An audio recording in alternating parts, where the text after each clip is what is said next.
מחוננים תמיד מצטיינים בלימודים. תלמידים מחוננים מסתדרים לבד. מחוננות היא רק עניין של IQ. המשפטים האלה הם מיתוסים. התפיסה הישראלית הכללית היום היא שהמחוננות לא נבדקת ונבחנת רק באמצעות מבחן הכושר הקוגניטיבי, אלא הוא גם כולל היבטים רגשיים וחברתיים שצריך להתייחס אליהם, וככה אנחנו גם מכוונים את תוכניות הטיפוח שלנו. המחקרים מצביעים על מתאם גבוה בין מחוננות לבין מאפיינים רגשיים וחברתיים. נתאר 3 מתוכם. התפתחות אסינכרונית, צורך באוטונומיה, ו-over excitability, עוררות יתר. ההתפתחות האסינכרונית מדברת על התפתחות שאינה מותאמת לגיל הכרונולוגי שלו. אם הילד מבחינת הגיל הכרונולוגי הוא בן 5, יש לו יכולת קוגניטיבית בחשבון או בשפה, כמו ילד בן 7. יש גם התפתחות אסינכרונית או לא מותאמת בתוך הילד עצמו. זה אומר שלילד יש התפתחות שונה משמעותית בתפקודים שונים. אני לא מבין איך ילדה בת 12, הלומדת פיזיקה ברמה של תיכון, לא מצליחה באנגלית של כיתה ו'. הבלבול הוא מאוד מאוד גדול לילד עצמו ולסביבה שלו. הילד עצמו לא מבין את הפערים האלה.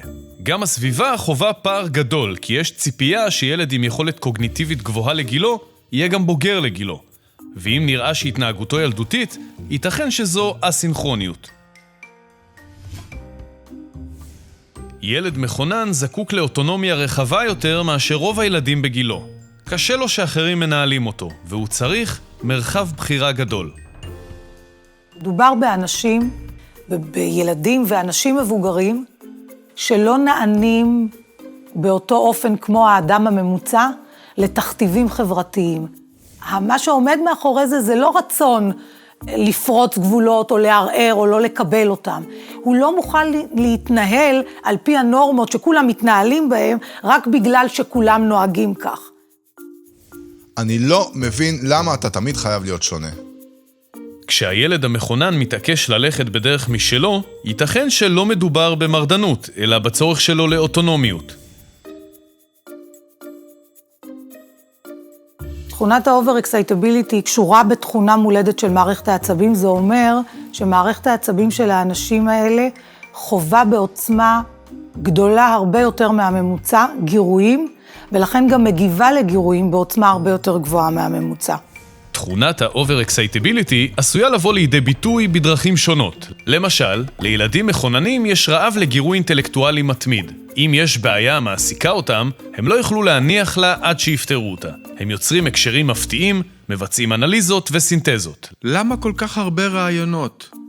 למה אתה לא מתמקד בדבר אחד? מחוננות נקשרת גם עם רמת אנרגיה גבוהה מהממוצע. ילדים מחוננים מדברים הרבה ומדברים עם כל הגוף. לפעמים יש להם צורך לחוות את הסביבה דרך כל דבר המעניין אותם. אולי תעצור, אולי אפשר פשוט שקט.